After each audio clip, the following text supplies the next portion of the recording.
11 de la mañana con 7 minutos, 8 minutos en este momento en toda la República Oriental del Uruguay.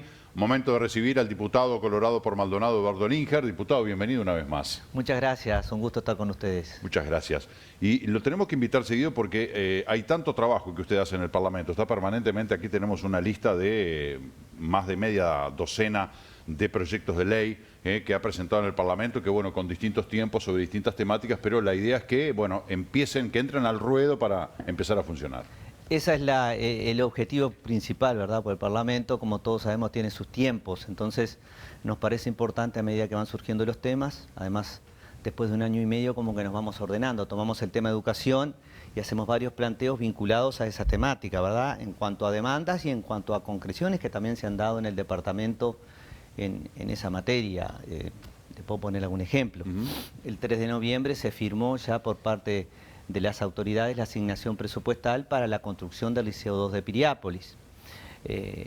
Larga aspiración de vecinos, de las autoridades anteriores, de las actuales, era una necesidad. Bueno, ahora la dificultad que tenemos es en cuanto al terreno que se había elegido por algún tema jurídico que ya la Intendencia viene trabajando en él y que estamos convencidos que se va a sortear.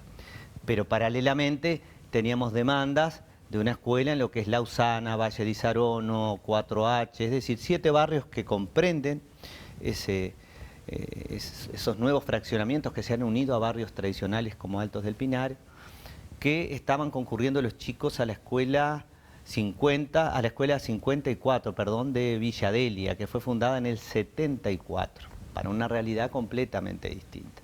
Entonces, ya ahí también hicimos un relevamiento y hicimos la solicitud de evaluación y estudio de posibilidades de una escuela pública para ese lugar.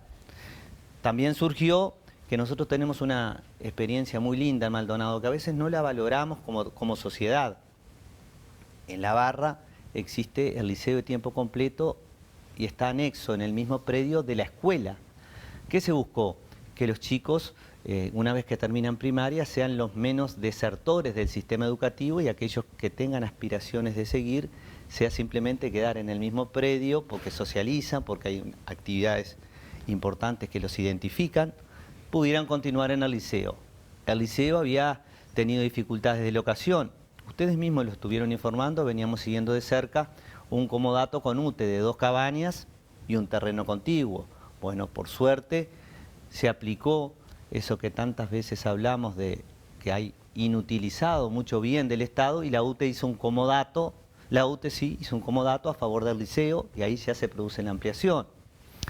Después teníamos un tema que ustedes ya lo han hablado acá y que nosotros desde hace 14 años venimos insistiendo, y es de la Universidad UNI3, que trabaja con adultos mayores, jóvenes, porque el factor socializante es muy importante, y personas con discapacidad, que tiene alrededor de 543 alumnos, más de 30 talleres.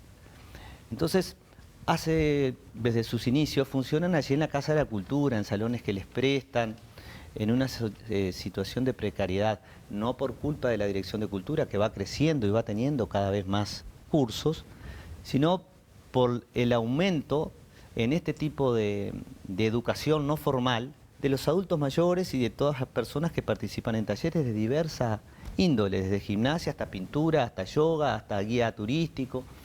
Entonces, nos pusimos a pensar, tomamos las mediciones y está allí en 18 de julio, entre Arturo Santana y 33, el tanque de agua histórico de Maldonado, en un predio baldío que tiene algunas oficinas tapeadas. Y bueno, también hicimos un planteo para que se evalúe y esa educación no formal pueda tener su propia sede en un predio que es muy lindo. Ellos realizan muchas actividades, generalmente de septiembre a noviembre al aire libre.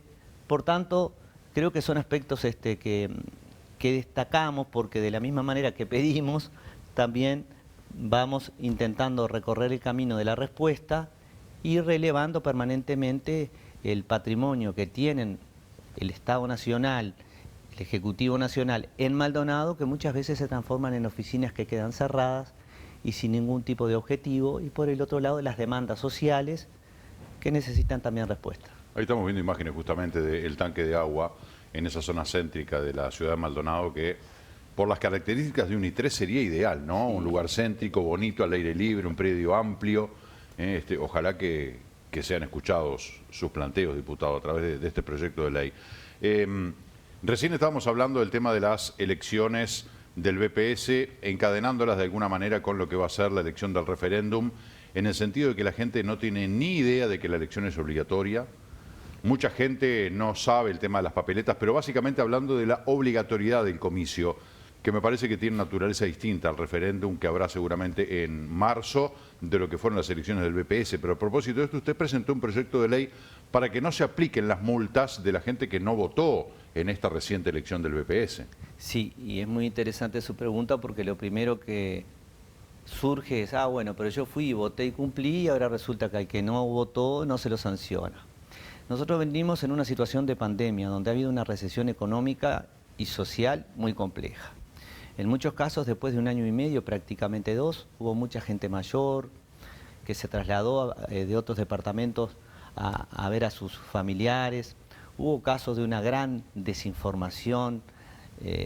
No es la primera vez que ocurre a nivel del Banco de Previsión Social. Entonces, un organismo eminentemente social, nosotros lo defendemos y creemos que se debe ir a votar y que realmente es un deber cívico, pero fundamentalmente también por ley, las garantías del debido proceso, de que esos directores genuinamente y bajo el voto y la supervisión de la propia Corte Electoral ingresen a un organismo que, insisto, es uno de los que maneja más recursos y no necesariamente en pensiones y jubilaciones. Yo creo que ahí tiene que haber una reestructura, otro día lo hablamos, porque venimos también estudiando cada programa. Entonces, ya ha habido antecedentes de exoneraciones de aquellos que no concurren a votar. Generalmente la ley se presenta sobre la finalización del plazo. Vimos tanta ansiedad y nos pusimos a ver números y se dice un 70% de ciudadanos concurrió a las urnas. Cuando usted va al desglose se encuentra con un amplio porcentaje de gente que votó en blanco o que directamente tomó opciones que anularon ese voto. Yo como legislador, pero como vecino de este departamento, como uruguayo, lo tomo como una clara señal de desinformación, de apatía, de rechazo.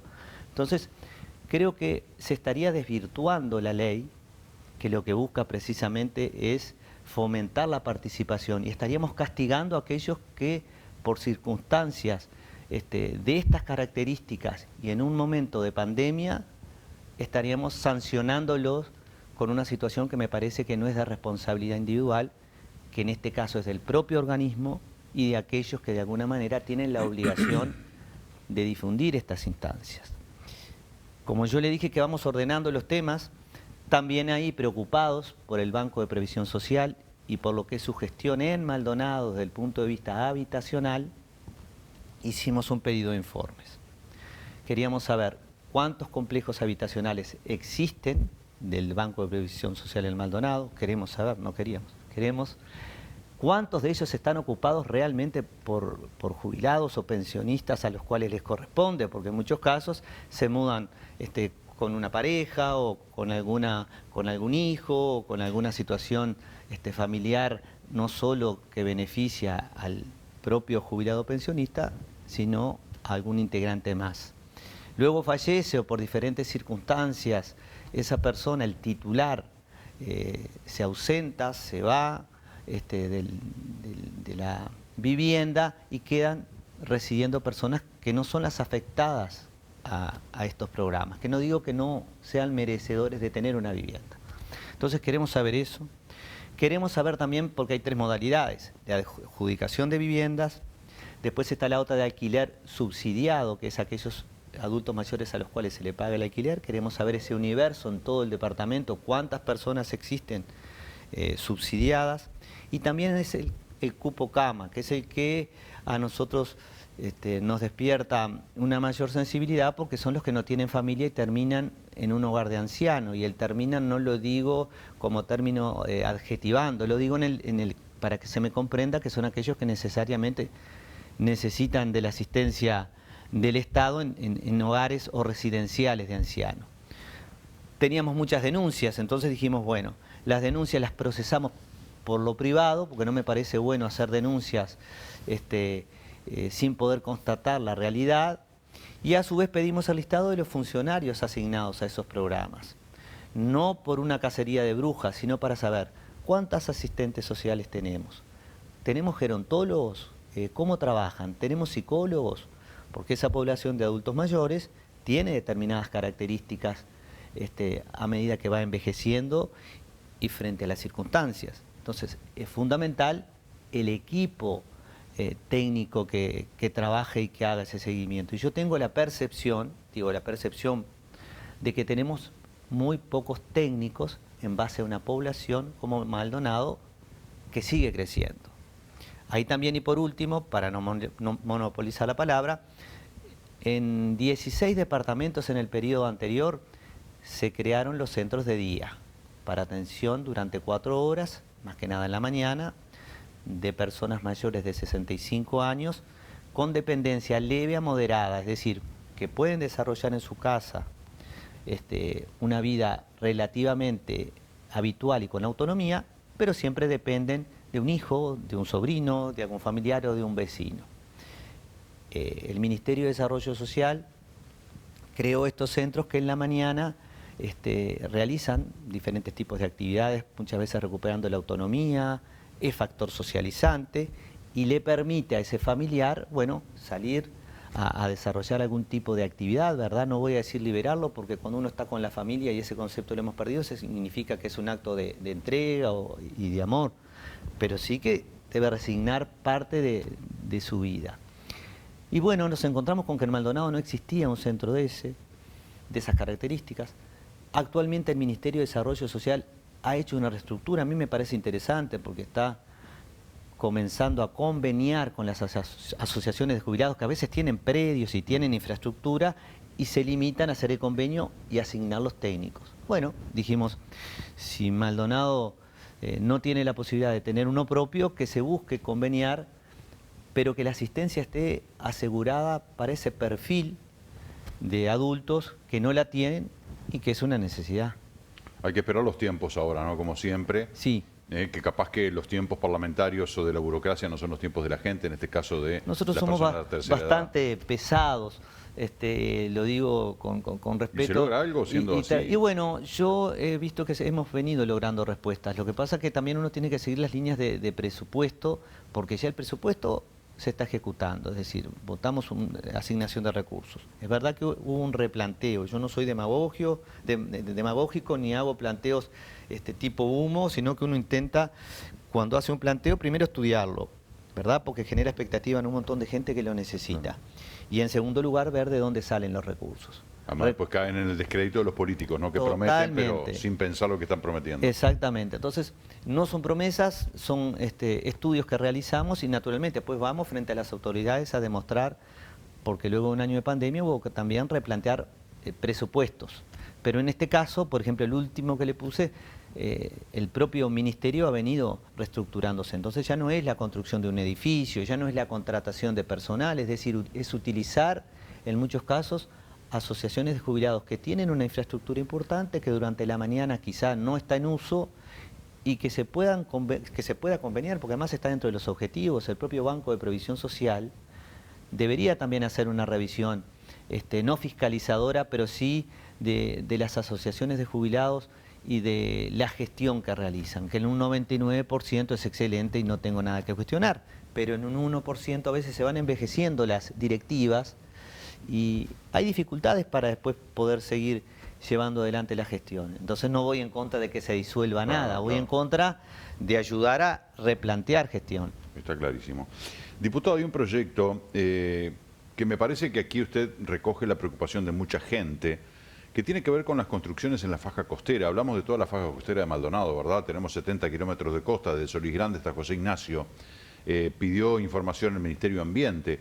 ¿Qué es lo que le lleva a usted a solicitar este pedido de informes? ¿Qué información tiene usted de las construcciones o de terrenos que se estén entregando a privados? Nosotros votamos con mucha expectativa la creación de un Ministerio de Ambiente, partiendo de la base de que construyera políticas de Estado, porque vivimos hablando de medio ambiente, lo tenemos a nivel de los chicos. Ve, ahí hay un caso, eso es en José Ignacio, se está construyendo sobre los médanos. Yo acá no hablo de lesionar la autonomía departamental, no me meto en nada de lo departamental porque así no generamos esos conflictos de chicana política, sino de la concepción clara. La primera foto que veíamos era de construcción en los médanos en José Ignacio, que multó y paró el Ministerio de Ambiente hace un año atrás, y ahora nos encontramos que de un día para otro en una resolución de 1,5 carillas se resuelve no solo quitar la multa, sino que se siga construyendo. Mire este otro caso, esto es en Playa Grande. Pero espere un poquito, ¿cómo y quién tomó la decisión de que le quiten la multa y autorizar la construcción? El Ministerio, y sin demasiadas argumentaciones de Ambiente. Por eso hicimos un pedido de informes, justamente porque queremos saber qué cambió desde hace 1 año y medio a la fecha en que el Ministerio multó y mandó detener esa obra, y ahora no solo quita la multa, sino que la viabiliza. Vuelvo a insistir con el concepto porque si no siempre pensamos, no, pero ojo con la ley de la autonomía departamental y que en algún momento también habrá que replantearla. Ahora que estoy en el Parlamento, defiendo cada vez más, porque soy del interior, como acostumbran a decirnos, para mí mal llamados, pero a mí me encanta, por suerte, que nos digan del interior.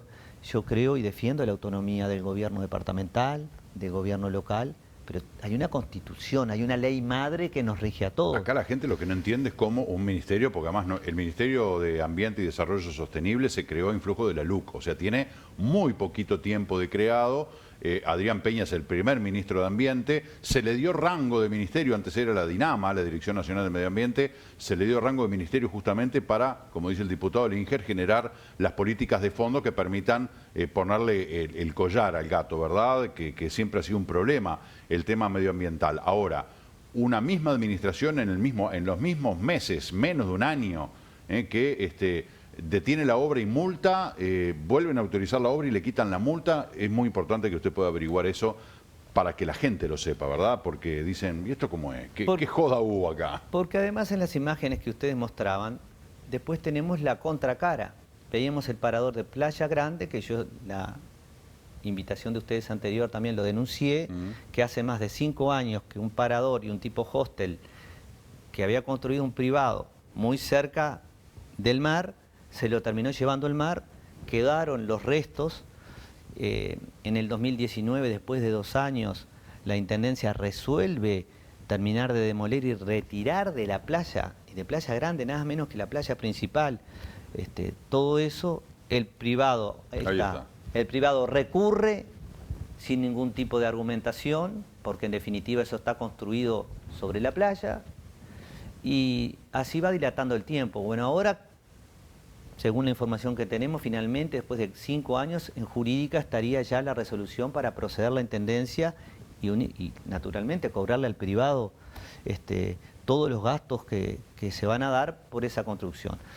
Entonces, por un lado tenemos gente que sigue avanzando sobre determinados metraje de la faja costera y de la rompiente de olas, y por el otro, estas situaciones que después se van dando en el tiempo y a quienes perjudican, a los ciudadanos. Hace pocos días también estábamos con el tema de la Laguna del Diario, la extracción de agua que se logró parar, pero que en definitiva también lo hablábamos telefónicamente.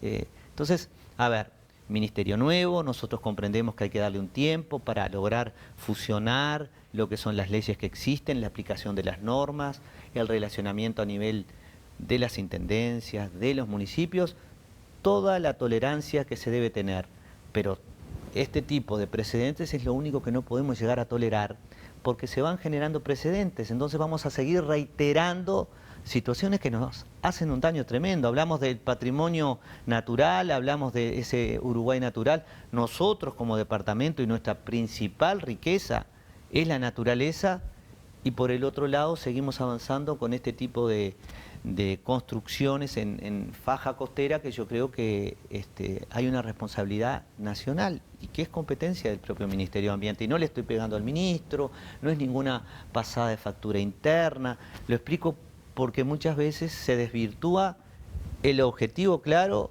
que debemos tener, y que es preservar en el rol de legislador, pero hasta de vecinos, lo que consideramos que es de todos. Hablando de preservar y de lo que es de todos, como es la costa, ¿verdad? Las costas aquí no existen las playas privadas, aquí las playas son públicas, más allá de algunos intentos privatizadores, pero Hay terrenos en los que se está construyendo y que han sido autorizadas construcciones en la faja que va desde la ruta hacia el mar, o sea, del lado de los Médanos, hablo al este del arroyo Maldonado. ¿Esto también está incluido en alguna de sus solicitudes de información al Ministerio de Ambiente? Tiene que ver porque han habido vecinos que han planteado preocupación. Ahí hay denuncias en la justicia al respecto. Ya se llegó a la denuncia, es decir, a los procesos de judicialización precisamente porque se tiene una visión en algunos casos y se ha tenido anteriormente y se ha recurrido frente a situaciones en las que, por eso yo hablaba hoy de la autonomía departamental, hasta dónde va esa autonomía departamental, que la defendemos y que es el principio más genuino de reivindicación del patrimonio departamental y local, pero también hay lineamientos nacionales. ¿Dónde está la línea divisoria? Nosotros, es muy finita cuando uno comienza a discutir. Nosotros tenemos un solo Uruguay, no tenemos 19 repúblicas. Y en algunos casos uno siente que a veces se toman decisiones que parece que fueran repúblicas. Yo la he tenido con otros diputados, la tuve con algún senador, la tuve con algún ministro. En su momento recuerdo haber tenido una larga charla en una visita que me efectuó al Banco República el desaparecido vicepresidente de la República, el doctor Gonzalo Aguirre, que era una persona sensacional. Hace pocos días se le hacía un homenaje allí en la Cámara, en la Asamblea General, precisamente hablando de la autonomía departamental, de la importancia, pero también de aspectos que hacen a que muchas veces los departamentos crecen. El Uruguay de hoy no es el mismo de hace 20 años atrás. Y esos departamentos que crecen, nosotros somos el segundo en importancia. Por tanto, somos los que siempre vamos sufriendo los traumas lógicos. Y el primero en el interior, los traumas lógicos de los cambios. Bueno, está bien, apuntemos al desarrollo, apuntamos a las posibilidades de trabajo para nuestra gente, pero busquemos un equilibrio. Entonces ahí le dicen, bueno, pero el equilibrio es muy difícil. Bueno, pero a ver, pero acá el tema que siento que ya no, ni siquiera la balanza está en una situación con una mínima diferencia de un platillo y el otro, por hablarlo así, sino que uno siente que a veces sacrificamos... No es una diferencia de un gramito, no, es diferencia de kilos. Yo siento que sacrificamos mucho naturalmente. Y nosotros, usted, yo, cualquiera de los que está acá, aunque hay algunos más jóvenes, no tenemos derecho a hipotecar para las futuras generaciones. Yo lo pienso así, es eso lo que me motiva, lo que nosotros heredamos de nuestros mayores, de los hacedores de este lugar. Que si algo preservaron fue precisamente la faja costera, y que si algo buscaron fue precisamente que no solo quienes estaban en la primera línea, en un piso o en dos, o en lo que eran las viejas casas, porque no me quiero quedar en época de Littman, Lucich, Bonet, tantos otros que me voy a olvidar. Porque esto creció, pero si algo se buscaba era preservar que quien viviera a 3 cuadras también tuviera derecho a ver el mar.